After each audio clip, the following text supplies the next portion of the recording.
السلام عليكم ورحمة الله وبركاته. إن الحمد لله نحمده ونستعينه ونستغفره ونعوذ بالله من شرور أنفسنا وسيئات أعمالنا. من يهد الله فلا مضل له ومن يضلل فلا هادي له. وأشهد أن لا إله إلا الله وحده لا شريك له وأشهد أن محمدا عبده ورسوله أما بعد. يا أيها الناس اتقوا ربكم الذي خلقكم من نفس واحدة وخلق منها زوجها وبث منهما رجالا كثيرا ونساء واتقوا الله الذي تساءلون به والأرحام إن الله كان عليكم رقيبا. يا أيها الذين آمنوا اتقوا الله حق تقاته ولا تموتن إلا وأنتم مسلمون. يا أيها الذين آمنوا اتقوا الله وقولوا قولا سديدا يصلح لكم أعمالكم ويغفر لكم ذنوبكم ومن يطع الله ورسوله فقد فاز فوزا عظيما. அல்லாஹ்வை போற்றி புகழ்ந்தவனாக அல்லாஹ்வுடைய தூதர் முஹம்மது ரசூலுல்லாஹ் ஸல்லல்லாஹு அலைஹி வஸல்லம் அவர்களின் மீதும் அவர்களின் குடும்பத்தார்கள், உறவினர்கள், தோழர்கள், மனைவிமார்கள், அவர்களின் வாழ்க்கை வழிமுறையை இறுதி நாள் வரைக்கும் அதன் தூய்மையான வடிவில் பின்பற்றி வாழக்கூடிய அத்துணை நல்லடியார்களின் மீதும் அல்லாஹுவின் அன்பும் கருணையும் என்றென்றும் நிலவட்டுமாக என்று பிரார்த்தனை செய்தவனாக துவங்குகிறேன். கணேத்திற்குரிய சகோதரர்களே, இந்த உலகத்தில் நாம் பார்க்கக்கூடிய ஒவ்வொரு விஷயத்திற்கும் நமக்கென்று ஒரு தனி பார்வை இருக்கிறது. நாம் நம்முடைய அரசியல் ரீதியாக, பொருளாதார ரீதியாக, நம்முடைய சொந்த வாழ்க்கையிலே, நம்முடைய சமூகத்திலே நடக்கக்கூடிய முக்கியமான செய்திகளை எல்லாம் பார்ப்பதற்கென்று நமக்கென்று ஒரு தனி பார்வையை வைத்திருக்கிறோம். ஆனால் இந்த உலகத்திலே நடக்கக்கூடிய எல்லா காரியங்களையும் நாம் அல் குர்ஆனினூடாக நாம் பார்க்க வேண்டும். உதாரணத்திற்கு, ஒரு மனிதருக்கு பார்வை குறைபாடு இருக்கிறது. அவர் ஒன்றை பார்க்கிறார். பார்க்கின்ற நேரத்தில் அவர் எதை பார்க்கிறாரோ அந்த விஷன் எப்படி இருக்கும், கொஞ்சம் மங்கலாக தெரியும். அப்ப அவர் அதை அடுத்ததாக கண்ணாடியை அணிந்த அதே காட்சியை பார்க்கின்ற நேரத்திலே அந்த காட்சி எப்படி தெரியும் கேட்டால் அவருக்கு ரொம்ப தெளிவாக தெரியும். அதே போன்றுதான் அல் குர்ஆனும் கண்ணாடி போன்றுதான். நாம் அதை அணிந்து கொண்டு இந்த உலகத்தினுடைய காரியங்களை பார்க்கின்ற நேரத்திலே நமக்கு ஏராளமான விஷயங்களிலே அறிவும் புது வழியும் பிறக்கும்.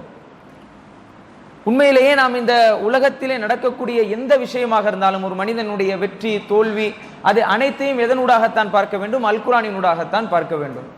இப்போ கண்ணியத்திற்குரிய சகோதரர்களே, ஒரு சிறிய உதாரணத்தோடு என்ன செய்வோம், நம்முடைய உரைக்குள்ளாக மெதுமெதுவாக நுழைவோம்.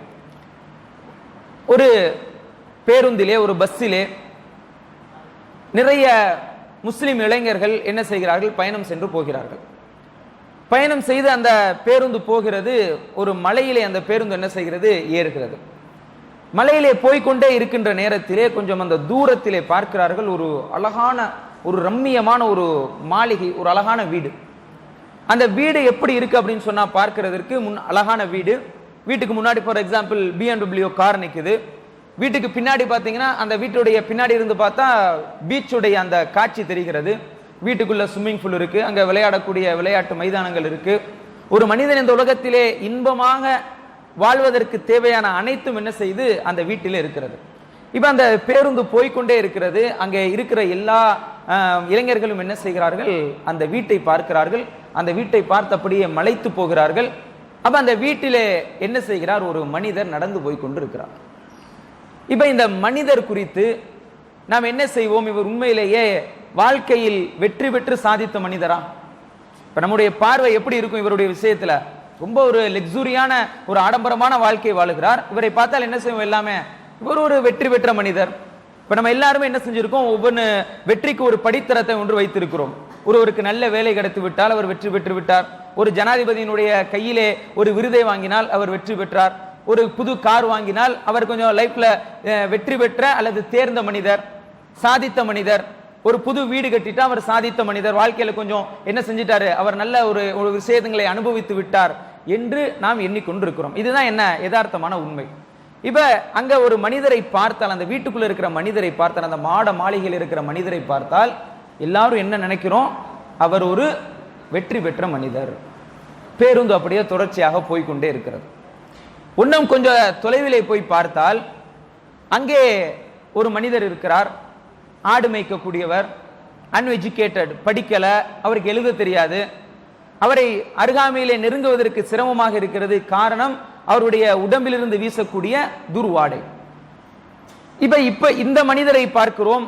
அந்த பஸ்ஸில் இருக்கக்கூடியவர்கள், அந்த முஸ்லிம்கள் எல்லாரும் இவரை குறித்து என்ன நினைப்பார்கள், என்ன கருதுவார்கள்? இவர் கொஞ்சம் வாழ்க்கையில் முன்னேறவில்லை, வாழ்க்கையில் இவர் வெற்றி பெறவில்லை, சாதிக்கவில்லை, ஒரு மூன்றாம் தர குடிமகனாகவே வாழ்ந்து விட்டு போய்விட்டார் என்று அந்த மனிதரை குறித்து என்ன செய்வோம்? எண்ணுவோம். கொஞ்சம் கற்பனை செய்து பாருங்கள். அதே பேருந்திலே யூதர்களோ அல்லது கிறிஸ்தவர்களோ அல்லது நாத்திகர்களோ அல்லது பௌத்தர்களோ முஸ்லிம் அல்லாத வேறு கொள்கையை, நம்பிக்கையை பின்பற்றக்கூடியவர்களும் அந்த பஸ்ஸில் இருந்து இதே காட்சியை பார்க்கிறார்கள். அவர்களுடைய அந்த எண்ணம் என்னவாக இருக்கும்? அவர்கள் அந்த மாளிகையில் இருக்கக்கூடிய மனிதனை குறித்து என்ன நினைப்பார்கள்? he is a successful man, வாழ்க்கையிலே வெற்றி பெற்ற மனிதர். அதே போன்று அங்கே ஆடு மேய்க்கக்கூடிய, உடம்பு சட்டை போடாத அந்த அன்எஜுகேட்டடை பார்த்து என்ன நினைப்பாங்க? இவர் வாழ்க்கையிலே தோல்வியடைந்த மனிதர் அப்படின்னு தான் எல்லாருமே நினைப்போம். சரியா? இப்ப என்னன்னா, முஸ்லிம்களுடைய பார்வையும் ஒரு மனிதனுடைய விஷயத்தில் ஒரே மாதிரி இருக்கு.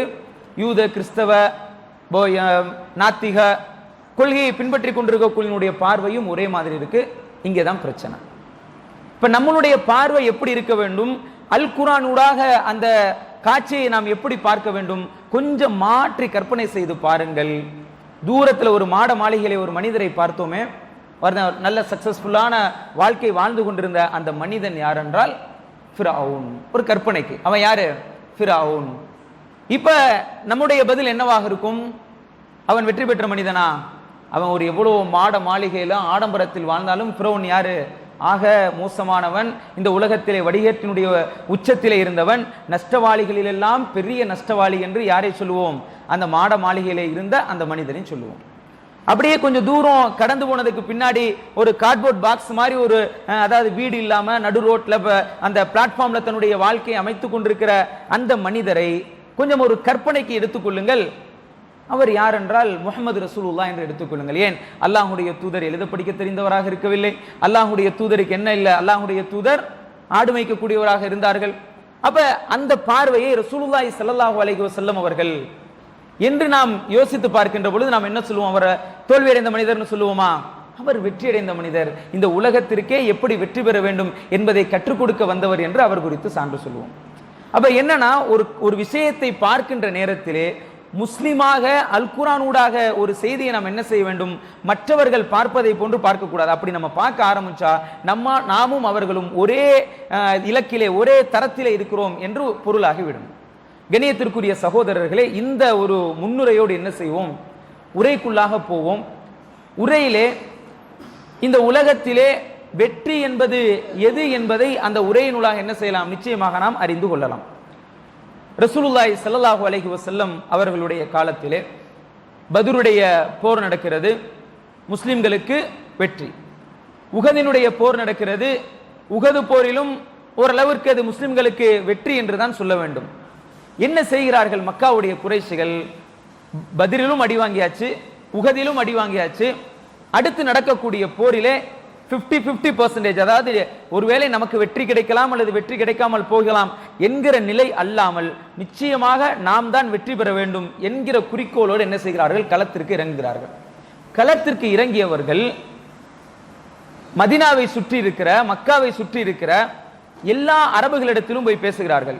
என்ன பேசுகிறார்கள் என்றால், இப்ப நாம் பலமாக இருக்கிறோம், முஸ்லிம்கள் அவர்களுடைய பலம் இன்னும் அதிகரித்து விட்டால் அவர்களுடைய ஆளுகையின் கீழாக நாம் போக வேண்டிய நிலை ஏற்படும், அவர்கள் நம்மை அழித்து ஒழித்து விடுவார்கள். எப்ப என்ன செய்வோம்டா, எல்லாருமே என்ன செய்வோம்? ஒன்னு சேர்ந்து போய் மதீனாவை தாக்குவோம். அப்ப என்னன்னா, முதல் எதிரி முன்னாடி இருந்து வர்றாங்க. யார் முதல் எதிரி? இப்ப ரசூலுல்லாஹ்வோட அவங்களுக்கு எந்த பிரச்சனையுமே இல்லை. ஆனால் நம்முடைய தேசத்திற்கு, நம்முடைய பகுதிக்கு பிரச்சனை வரும் என்பதற்காக அவர்கள் குறைஷிகளோடு கைகோர்க்கிறாங்க. குறைஷிகளோடு கைகோர்த்து நிறைய கூட்டு படைகள் எல்லாம் சேர்ந்து என்ன செய்யறாங்கன்னா, மதீனாவிற்குள்ளாக வருவோம், மதினாவிற்குள்ளாக நுழைகின்ற நேரத்திலே நம்முடைய கண்ணிலே யார் முஸ்லிம்கள் பட்டாலும், மதினாவுக்குள்ள நுழைந்தவர்கள் சிறுவர்களாக, குழந்தைகளாக, முதியவர்களாக, பெண்களாக யார் இருந்தாலும் மதினாவில் இருக்கிற அனைவரையும் வெட்டி வீழ்த்தி என்ன செஞ்சிருவோம், மதினாவை ஒன்றுமில்லாமல் ஆக்கி விடுவோம் என்கிற குறிக்கோளோடு முன்னோக்கி ஒரு படை என்ன செய்கிறது, மதினாவை தாக்க வருகிறது. இன்னொரு படை யார், மதினாவிற்குள்ளாக இருக்கிற யூதர்கள் சில கிறிஸ்தவர்களோடு ஒப்பந்தம் செய்கிறார்கள். மதினாவை தாக்குவதற்கு இப்ப என்ன வர்றாங்க, ஒரு படை வருகிறது. ஒருவேளை அவர்கள் தாக்குவதிலே தவறிழைத்து விட்டால், முஸ்லிம்கள் தப்பித்துக் கொண்டால், பின்புறத்திலிருந்து வந்து நீங்கள் முஸ்லிம்கள் என்ன செய்யுங்கள், அழித்து ஒழித்து விடுங்கள். இரண்டாவது எதிரி. மூன்றாவது யார் இருக்கிறார்கள் என்றால், மதினாவிற்குள்ளேயே முஸ்லிம்கள் என்கிற போர்வையில இருக்கிற நயவஞ்சகர்கள் மூன்றாவது எதிரி. ஏன் போர் என்று வந்துவிட்டால் நல்ல சண்டைக்காக தயாராகி வருவார்கள், களம் என்று வந்துவிட்டால் என்ன செஞ்சிருவாங்க, திருச்சி ஓடிடுவாங்க. இப்ப மொத்தம் 3 எதிரிகள் யாரு, முதலாவது ஒட்டுமொத்த அந்த மதினாவாசிகள் அல்லாத அந்த அரபுகள் எல்லாம் மதினாவை தாக்குவதற்காக ஒரு படை முன்னால் இருந்து, பின்னால் இன்னொரு படை வருகிறது, உள்ளுக்குள்ளேயே இருக்கக்கூடிய நயவஞ்சகர்கள்.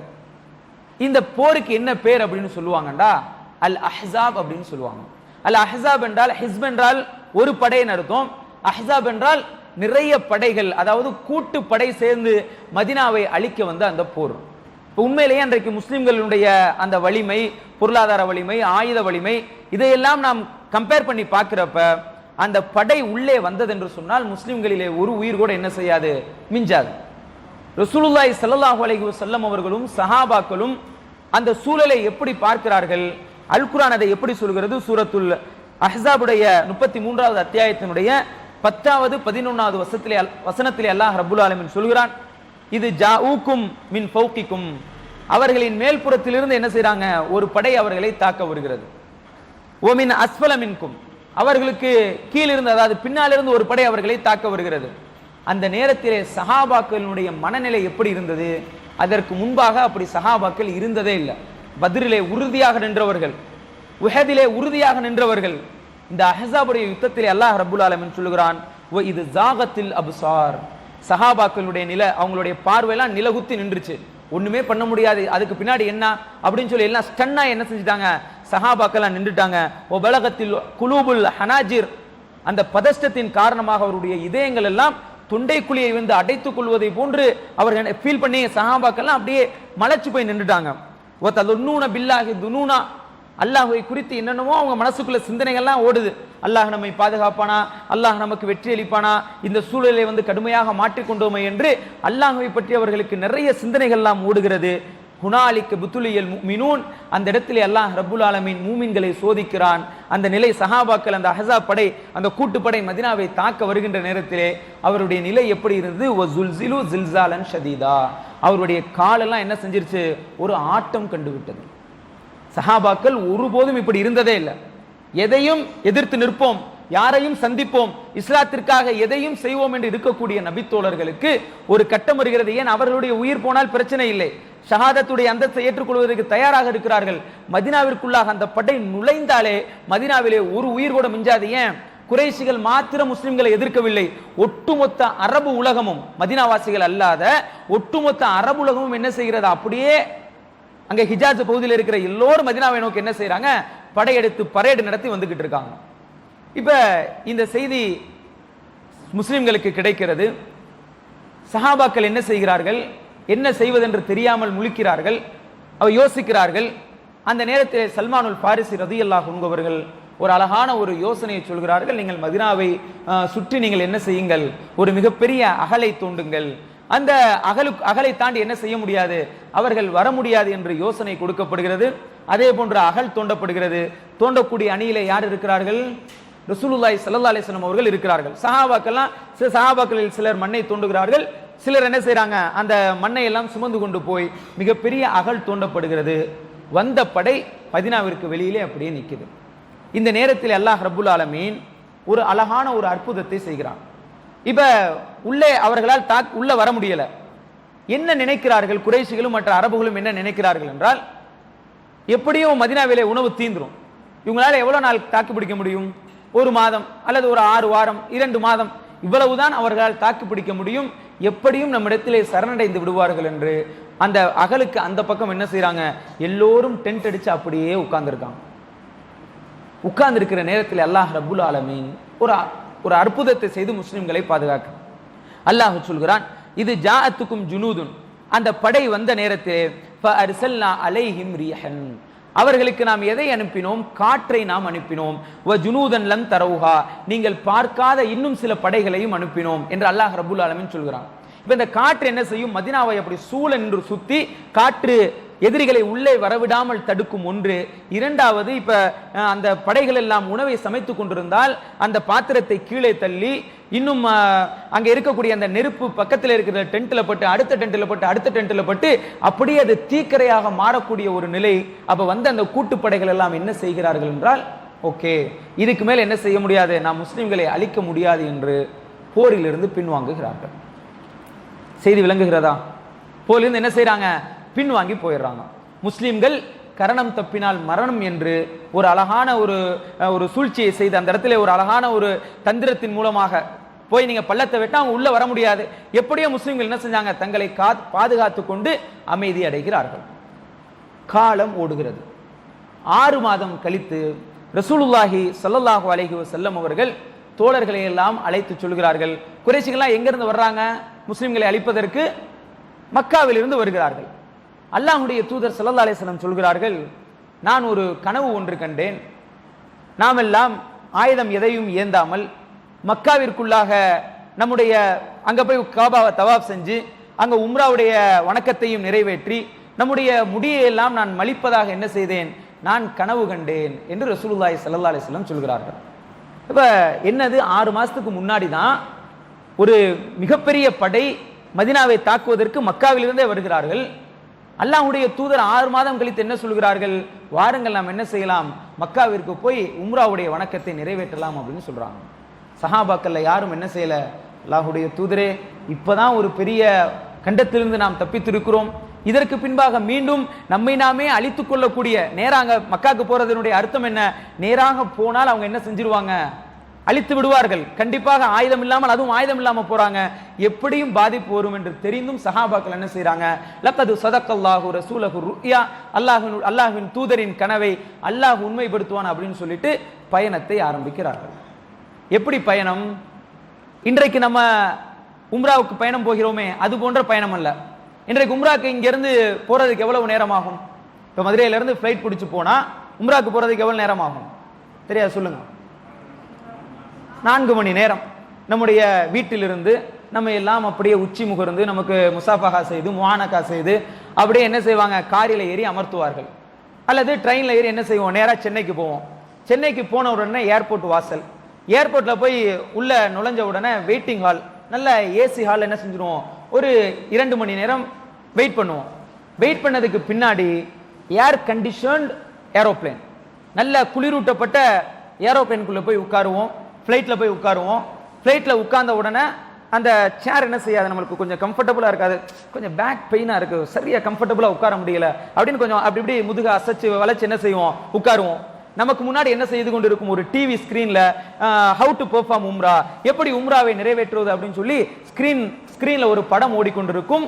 நம்முடைய உம்ரா, சஹாபாக்களுடைய உம்ரா எப்படி எப்படி மக்காவிலிருந்து மதீனாவிலிருந்து எப்படி மக்காவுக்கு போனோம் அப்படின்னு கேட்டீங்கன்னா, கிட்டத்தட்ட 1 மாத காலம் பல வாரங்கள் என்ன செய்யணும், நடந்தே போகணும்.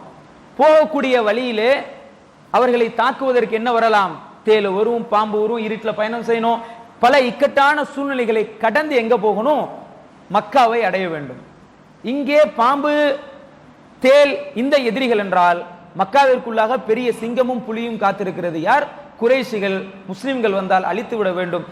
அப்பதானே தப்பிச்சு போயிருக்காங்க, முஸ்லிம்களை அழிக்க முடியாமல் ஏமாற்றத்தோடு போயிருக்காங்க, வந்தா எதுவும் செஞ்சிடலாம் அப்படிங்கிற அதே வெறியோடு என்ன செய்கிறார்கள், அங்கே இருக்கிறார்கள். அப்ப ரசூலுல்லாஹி ஸல்லல்லாஹு அலைஹி வஸல்லம் அவர்கள் உம்ராவுக்கான பயணத்தை அந்த கஷ்டமான சூழ்நிலையிலே கடந்து என்ன செய்யறாங்க, போய்கிட்டே இருக்காங்க. செய்தி கிடைக்கிறது. யாருக்கு செய்தி கிடைக்கிறது என்றால் குறைஷிகளுக்கு செய்தி கிடைக்கிறது. அப்ப குறைஷிகள் என்ன செய்யறாங்க, ரசூலுல்லாவையும் முஸ்லிம்களையும் மதீனாவிற்குள்ளாக வருவதற்கு முன்பாகவே நம்ம என்ன செஞ்சிடணும், அவங்களை நம்ம அழிச்சிடணும். ஹாலித் இப்னு வலீத் ரதியல், அதாவது மக்காவை நெருங்குவதற்குள்ளாக நான் முஸ்லிம்களை அழித்து விட வேண்டும் என்பதற்காக ஹாலித் ரலியல்லாஹு அன்ஹு அவர்களை குறைஷிகள் அனுப்புகிறாங்க. குறைஷிகள் அனுப்பக்கூடிய நேரத்தில் அல்லாஹ்வுடைய தூதருக்கு ஹாலித் வருகிற செய்தி தெரிகிறது. அவங்க வேற ஒரு பாதையில் என்ன செஞ்சிடறாங்க, நேராக வந்து விடுகிறார்கள். இறுதியாக ஹுதைபியா என்கிற இடத்திலே முஸ்லிம்கள் என்ன செய்யறாங்க, தடுக்கப்படுகிறார்கள். தடுக்கப்பட்டவுடன் அந்த இடத்திலிருந்து ஒரு தூதர்களை இரண்டு சாராரும் மாற்றி மாற்றி அனுப்புகிறார்கள். இப்ப முஸ்லிம்களில் இருந்து யார் நாங்கள் போர் செய்ய வரவில்லை, உம்ராவுக்காக தான் வந்திருக்கிறோம், ஆயுதம் எதுவும் ஏந்தவில்லை என்று சொல்வதற்காக யாரை அனுப்புகிறார்கள் முஸ்லிம்கள்? உஸ்மான் ரலியல்லாஹு அன்ஹு அவர்களை அனுப்புகிறார்கள். உஸ்மான் ரலியல்லாஹு அன்ஹு அவர்களை அனுப்பக்கூடிய நேரத்திலே அவங்க என்ன செஞ்சாங்க, உஸ்மான் ரலியல்லாஹு அன்ஹுவை சிறை பிடிக்கிறார்கள். சிறை பிடித்தவுடன் எப்படி வதந்தி பரவுகிறது, முஸ்லிம்களை அதாவது உஸ்மான் ரலியல்லாஹு அன்ஹு அவர்களை குறைஷிகள் கொன்று விட்டார்கள் என்று வதந்தி பரவுகிறது. சிறை தான் பிடிச்சிருக்காங்க. உடனே எல்லாரும் என்ன செய்கிறார்கள், முஸ்லிம்கள் எல்லாம் வாருங்கள், அல்லாஹ்வுடைய தூதர் உட்பட நாம் அனைவரும் உஸ்மானுக்காக என்ன செய்வோம், பையத்து செய்வோம், நாம் போய் என்ன உள்ளே மக்காவிலே போய் என்ன செய்வோம், உள்ளே போய் அவர்களோடு குறைஷிகளோடு சண்டை செய்வோம்னு சஹாபாக்கள் எப்ப சொல்றாங்க, அவங்களுடைய கையிலே எந்த ஆயுதமுமே இல்லை. ஏன் உம்ராக்கு வரக்கூடிய நேரத்தில் அந்த வழியில் இருக்கக்கூடிய சின்ன ஒரு ஆயுதத்தை, எதுவும் உரைக்குள்ள வைக்கக்கூடிய அந்த ஆயுதத்தை தான் கொண்டு வர்றாங்க. எந்த ஆயுதமுமே கையில இல்ல.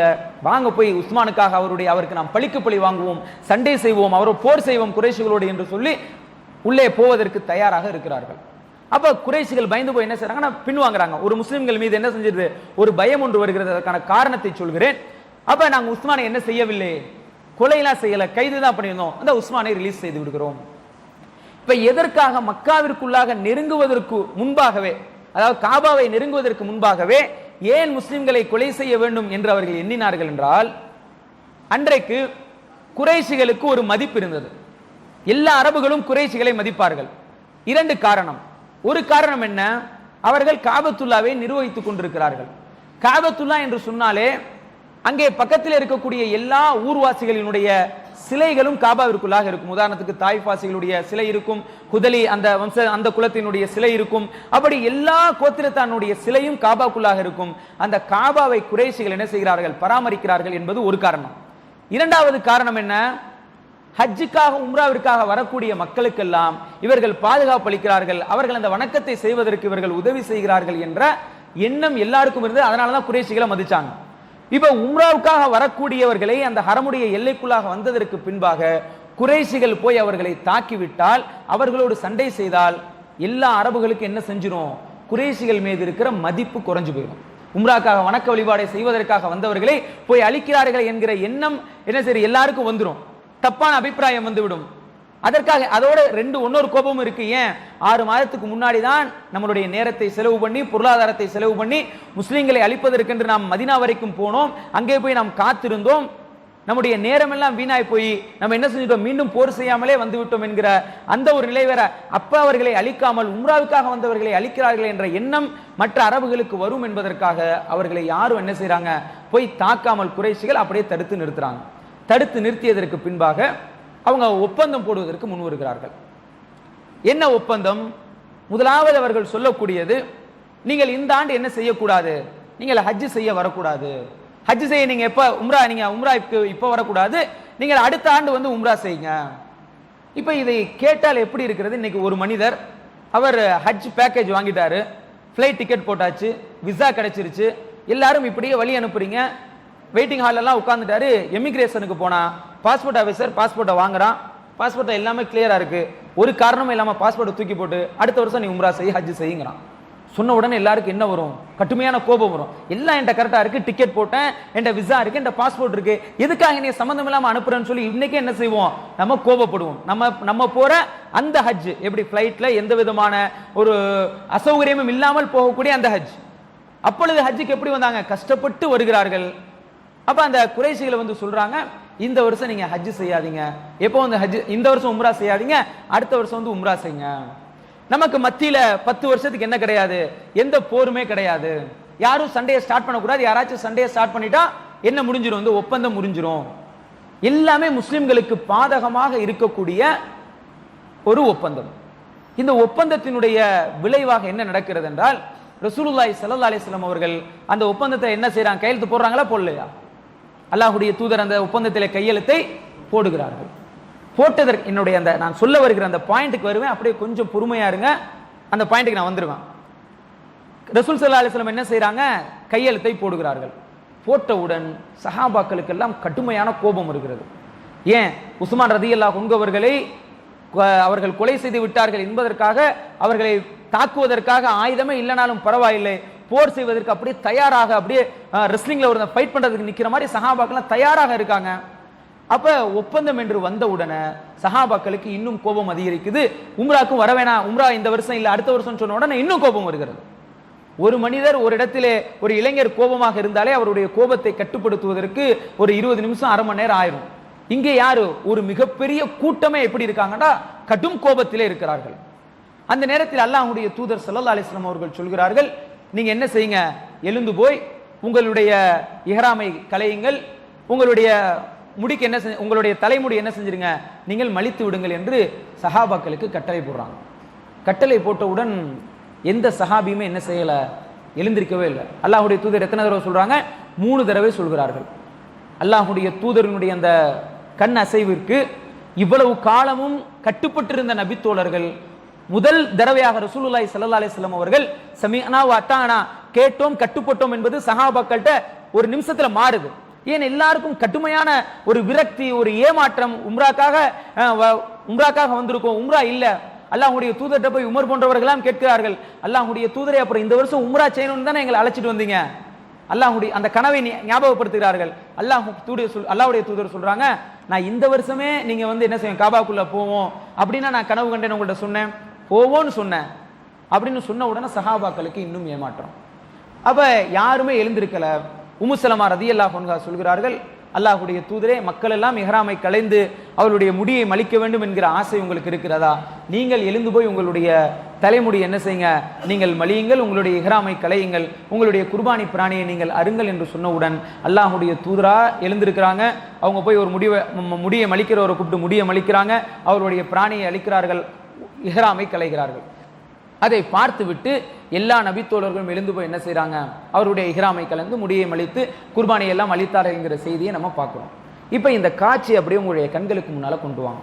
எப்படிப்பட்ட காட்சி, அல்லாஹ்வுடைய சஹாபாக்கள் எல்லாம் ஏமாற்றத்திலே விரக்தியிலே அல்லாஹ்வுடைய தூதரின் அந்த சொல்லை கூட ஒரு முறை மீறி அல்லாஹ்வுடைய தூதர் நீங்க எந்திரிச்சு போய் நீங்க உங்களுடைய முடியை மலிங்கள், பிராணியை அருங்கள் என்றால் அதை கூட கேட்காமல் சஹாபாக்கள் இருக்கக்கூடிய அளவிற்கு சஹாபாக்களுக்கு ஒரு பெரிய ஏமாற்றம். அல்லாஹ்வுடைய தூதர் ஸல்லல்லாஹு அலைஹி வஸல்லம் அவர்கள் அதற்கு முன்பாக பார்த்திராத ஒரு எதை பார்க்கிறாங்க, ஒரு கீழ்ப்படியாமை அந்த இடத்திலே பார்க்கிறார்கள். இன்னும் குறைஷிகளோடு ஒரு மோசமான முஸ்லிம்களுக்கு முழுக்க முழுக்க பாதகமான ஒரு ஒப்பந்தம் நடந்திருக்கிறது. இந்த காட்சியை நம்முடைய சிந்தனையில எப்படி கொண்டு வருவோம்? நிச்சயமாக இது ஒரு ஏமாற்றம் கொண்டு வருவோம். என்னுடைய பார்வை ஒரு மாதிரி இருக்கும், உங்களுடைய பார்வை ஒரு மாதிரி இருக்கும். சஹாபாக்களுக்கு அந்த நேரத்திலே அந்த காட்சியை பார்ப்பது ஒரு மாதிரி இருக்கும். ரசூல் ஸல்லல்லாஹு அலைஹி வஸல்லம் அவர்களே அந்த காட்சியை வேறு மாதிரி பார்த்திருப்பார்கள். இதை வானத்திலே இருக்கிற அல்லாஹ் ரப்புல் ஆலமீன் இந்த காட்சியை பார்க்கிறான். இந்த காட்சியை பார்த்து விட்டு இதை அல் குர்ஆனிலே வர்ணிக்க வேண்டும், இதை அல் குர்ஆனிலே சொல்ல வேண்டும் என்று அல்லாஹ் ரப்புல் ஆலமீன் ஒரு வசனத்தை இறக்குகிறான். என்ன வசனம் என்றால், இன்னா ஃபதஹ்னா லக ஃபதஹம் முபீனா, நபியே நிச்சயமாக நாம் உமக்கு தெளிவான வெற்றியை கொடுத்திருக்கிறோம் அப்படின்னு வசனத்தை இறக்குறான். நடந்ததெல்லாம் என்னது, வேறு மாதிரி நடந்திருக்கிறது. அல்லாஹ் ரப்புல் ஆலமீன் வசனத்தை எப்படி இறக்குகிறான், இன்னா ஃபதஹ்னா லக ஃபதஹம் முபீனா, எந்த சந்தேகமும் இல்லாத இது வெற்றியா தோல்வியா என்ற நமக்கு ஒரு டவுட்டை தராத தெளிவான வெற்றியை உங்களுக்கு நான் இந்த நேரத்தில் இறக்கி இருக்கிறேன் என்று அல்லாஹ் உங்களுக்கு கொடுத்திருக்கிறேன் என்று அல்லாஹ் ரப்புல் ஆலமீன் அல் குர்ஆனுடைய வசனத்தை இறக்குகிறான். உமர் ரலியல்லாஹு அன்ஹு அவர்கள் ஆச்சரியப்பட்டு கேட்கிறார்கள், அல்லாஹ்வுடைய தூதரே இது வெற்றியா, என்ன இதை போய் வெற்றி என்று சொல்கிறீர்களே என்று அல்லாஹ்வுடைய தூதர் ஸல்லல்லாஹு அலைஹி வஸல்லம் அவர்கள் கேட்கிறார்கள். உண்மையிலேயே இது வெற்றி தான். எப்படி வெற்றி?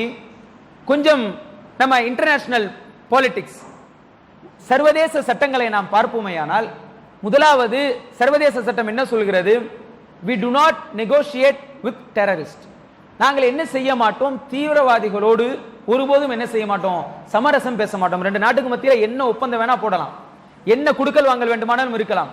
ஆனால் இரண்டு நாடுகளிலும் யாராவது தீவிரவாதம் செய்தால் அவர்களோடு என்ன செய்ய மாட்டாங்கன்னா ஒப்பந்த பேச்சுவார்த்தை நடக்காது. ஒருவரோடு ஒப்பந்த பேச்சுவார்த்தை நடப்பதாக இருந்தால் அப்ப அவருடைய செயல்களை எல்லாம் அவர்கள் அங்கீகரிக்க ஆரம்பித்திருக்கிறார்கள் என்று அர்த்தம். இவ்வளவு நாட்களும் குறைஷிகள் எப்படி முஸ்லிம்களை பார்த்தார்கள், இன்றைக்கு சொல்ல வேண்டும் என்றால் நாம் எப்படி ஒரு பயங்கரவாதிகளை பார்ப்போமோ அதே போன்று அவர்கள் அழிக்கப்பட வேண்டியவர்கள், அவர்கள் இந்த உலகத்தில் இருக்க தகுதியற்றவர்கள் என்று முஸ்லிம்களை பார்த்து கொண்டிருக்கிறார்கள். அந்த நேரத்தில் அவர்கள் உட்கார்ந்து முஸ்லிம்களுக்கும் குறைஷிகளுக்கும் மத்தியிலே ஒப்பந்தம் நடக்கிறது என்றால் அப்பொழுதுதான் முஸ்லிம்களுடைய வலிமையை உணர்ந்து அவர்களுடைய சில செயல்களை குறைஷிகள் அங்கீகரிக்க ஆரம்பித்தார்கள். இது முதல் வெற்றி. உண்மையிலேயே இந்த வெற்றியை நாம் எப்படி பார்க்க வேண்டும் என்றால், பத்ரிலே முஸ்லிம்களுடைய வெற்றியை உணராதவர்கள், உஹதிலே முஸ்லிம்களுடைய வெற்றியை உணராத குறைஷிகள், அஹஸாபிலே அந்த அகல் போரின் பொழுது கூட்டுப்படை அந்த போரின் பொழுது முஸ்லிம்களுடைய பலத்தை உணராதவர்கள், அல்லாஹ் ரப்புல் ஆலமீன் எப்பொழுது குறைஷிகளுக்கு உணர்த்துகிறான், எந்த ஆயுதமுமே கையில இல்லாம இஹ்ராமுடைய ஆடையிலே இருக்கக்கூடிய நேரத்தில் அல்லாஹ் ரப்புல் ஆலமீன் உணர்த்துகிறான். இப்போ இது முஸ்லிம்களுக்கான ஒரு மிகப்பெரிய வெற்றி. அதற்கு பின்பாக இரண்டாவது இது எப்படி இது வெற்றியாக மாறுகிறது என்றால், மற்ற அரபுகள் எல்லாம் யோசிக்கிறார்கள், 6 மாசத்துக்கு முன்னாடி இப்பதான் நம்ம என்ன செஞ்சிருக்கோம், அங்க போய் நம்ம போருக்காக போனோம், போரிலே வெற்றி பெற முடியவில்லை, மீண்டும் திரும்பி வந்தோம், நம்முடைய பொருளாதாரம் வீண், நம்முடைய நேரம் வீண். இப்பொழுது குறைஷிகள் அவர்களோடு என்ன செய்து கொண்டிருக்கிறார்கள், ஒப்பந்தம் போட்டுக் கொண்டிருக்கிறார்களே, ஆயுதம் இல்லாமல் வேறு வந்திருக்கிறார்கள். அப்படி என்றால் முஸ்லிம்கள் தான் பலசாலிகள், முஸ்லிம்கள் தான் யார், அவர்கள் ஆற்றல் மிக்கவர்கள் என்கின்ற எண்ணம் மற்ற அரபுகளுக்கு எல்லாம் வருகிறது. அந்த நேரத்தில் சஹாபாக்கள் எல்லாம் ஒவ்வொரு இடத்திலும் போய் என்ன செய்றாங்க, எங்களுடைய ஆற்றலை கவனித்தீர்களா, எங்களுடைய பலத்தை பார்த்தீர்களா என்று சொல்லுகிறார்கள். அப்ப அந்த நேரத்தில் இப்ப நீங்க ஒரு அரசியல் தேர்தல் நேரத்தில் ஒரு சின்ன ஒரு டயக்ராம் ஒன்று போடுவாங்க. அதாவது ஒரு சின்ன ஒரு வட்டம் இருக்கும், அதுக்கு ஒரு கலர் கொடுத்திருப்பாங்க. யார் அதிக இடங்களை கொண்டிருக்கிறார்களோ அவர்களுக்கு ஒரு கலர் இருக்கும். ஆரம்பத்திலே முஸ்லிம்களுக்கு சிறிய அளவு இடம் இருந்தது, குறைஷிகளுக்கு பெரிய அளவு இடமும் மதிப்பும் இருந்தது. அப்படியே அது நாளுக்கு நாள் வளர்ந்து வளர்ந்து வளர்ந்து முஸ்லிம்களுடைய அந்த கலர் கூடிக்கொண்டே போய் குறைஷிகளுடைய கலர் என்ன செஞ்சிச்சு, குறைஞ்சு போய்விட்டது, குறைந்து போகிறது. அப்ப அதே சமயத்தில் என்ன இங்கிட்டு பின்னாடி நடக்குதுன்னா, அந்த ஒப்பந்தம் மீறப்படுகிறது. அந்த ஒப்பந்தத்திலே ஒரு அம்சம் என்னன்னா, 10 வருஷத்துக்கு யாரும் என்ன செய்யக்கூடாது, போர் செய்யக்கூடாது. போரை ஆரம்பித்தால் என்ன செஞ்சிடும், யார் சண்டையை ஆரம்பித்தாலும் அந்த ஒப்பந்தம் முறிஞ்சிடும். எந்த பக்கத்தில் அந்த ஒப்பந்தத்தை மீறுகிறார்கள், குறைஷிகள் புறத்திலிருந்து ஒப்பந்தத்தை மீறுகிறார்கள், அவர்கள் சண்டையை தொடங்குகிறார்கள். தொடங்கியவுடன் ஒப்பந்தம் முறிகிறது, முஸ்லிம்கள் மீது பயம் குறைஷிகளுக்கு அதிகரிக்கிறது. நேராக அபூ சுஃபியான் என்ன செய்கிறார், மக்காவில் இருந்து மதீனாவிற்கு வருகிறார். அல்லாஹ்வுடைய தூதரை சந்தித்து இந்த ஒப்பந்தத்தை என்ன செய்வோம், நம்ம ரெனியூ பண்ணுவோம், மீண்டும் இந்த ஒப்பந்தத்தை புதுப்பிப்போம் என்று பேசுவதற்காக வருகிறார்கள். வீட்டிற்குள்ளாக போனால் அல்லாஹ்வுடைய தூதர் இல்லை, அவர்களுடைய மனைவி இருக்கிறார்கள், அபூ சுஃபியானுடைய மகள் இருக்கிறார்கள். அல்லாஹ்வுடைய தூதரினுடைய அந்த விரிப்பிலே உட்காரக்கூடிய நேரத்திலே தந்தையிடத்தில் சொல்கிறார்கள், தந்தையை நீங்கள் கொஞ்சம் எந்திரிங்க, ஏன் நான் உட்கார்ந்துருக்கு இந்த விரிப்பு சரியில்லையா, அல்லது இந்த விரிப்பு தகுதியற்ற விரிப்பா, இல்ல நான் இது மேல உட்காரக்கூடாதா அப்படின்னு கேட்ட பொழுது மகள் சொன்னார்கள், இது அல்லாஹ்வுடைய தூதரினுடைய விரிப்பு, அவர்களுடைய பாய் இது, இதன் மீது நீங்கள் அமரக்கூடாது என்று தந்தையே என்ன செய்கிறார்கள், எதிர்த்து நிற்கிறார்கள். அபூ சுஃபியான் தோல்வியடைந்து மீண்டும் மதீனாவிற்கு திரும்புகிறார். அல்லாஹ்வுடைய தூதர் சொல்கிறார்கள், வாருங்கள் இப்பொழுது நாம் ஹஜ்ஜுக்கு புறப்படுவோம். அல்லாஹ்வுடைய தூதர் ஹஜ்ஜுக்கு புறப்படுகிறார்கள். எல்லா குறைஷிகளுடைய உள்ளத்திலும் என்ன வருகிறது, கடுமையான பயம் வருகிறது. எந்த சண்டையுமின்றி, எந்த விதமான ஒரு போருமின்றி ஒட்டுமொத்த மக்கா தேசமும் ரசூலுல்லாஹி ஸல்லல்லாஹு அலைஹி வஸல்லம் கட்டுப்பாட்டிற்கு வருகிறது. மக்காவினுடைய காபத்துல்லாவினுடைய சாவியை அல்லாஹ்வுடைய தூதர் ஸல்லல்லாஹு அலைஹி வஸல்லம் அவர்கள் கைப்பற்றுகிறார்கள். கண்ணியத்திற்குரிய சகோதரர்களே, இந்த வசனத்திலே அல்லாஹ் ரப்புல் ஆலமீன் இன்னா ஃபத்தஹ்னா லக ஃபத்தஹம் முபீனா, நபியே உமக்கு நாம் வெற்றியை தந்திருக்கிறோம் என்று சொல்றான். எப்படி சொல்லல, இன்னா ஃபத்தஹ்னா லஹும், அதாவது நாம் சஹாபாக்களுக்கு முஸ்லிம்களுக்கு வெற்றியை தந்தோம் அப்படின்னு அல்லாஹ் சொல்லல. நபியை பார்த்து யா ரசூலல்லாஹ் உங்களுக்கான வெற்றின்னு சொல்றான். என்ன உங்களுக்கான வெற்றி, யாரும் அல்லாஹ்வுடைய தூதரின் அந்த முஸ்லிம்களுக்கு மாற்றமாக நடக்கக்கூடிய நேரத்திலே அல்லாஹ்வுடைய தூதர் அந்த ஒப்பந்தத்தில் கையெழுத்து போடுறாங்க. கையெழுத்து போடக்கூடிய நேரத்தில் எந்த சஹாபியும் அல்லாஹ்வுடைய தூதரை மீறிக்கிட்டு என்ன செய்யல, அல்லாஹ்வுடைய தூதருக்கு எதிராக கிளர்ந்து எழவில்லை. அங்கே ஒரு ஒழுக்கம் என்ன செய்கிறது, பின்பற்றப்படுகிறது. அந்த டிசிப்ளின் தான் என்ன செய்யும், நமக்கு வெற்றியை கொடுக்கும். ஆயுதத்தில் வெற்றி இல்லை. ஒரு பெரிய ஒரு மக்காவை வெற்றி கொள்வதோ, ஒரு நிலத்தை ஆக்கிரமிக்கிறதோ, அந்த நிலத்தை கைப்பற்றுவதோ அது ஒரு பெரிய வெற்றி அல்ல. அல்லாஹ் ரப்புல் ஆலமீன் உஹ்ரா, அதெல்லாம் செகண்டரி வெற்றி, இரண்டாம் நிலை வெற்றி என்று சொல்கிறான்.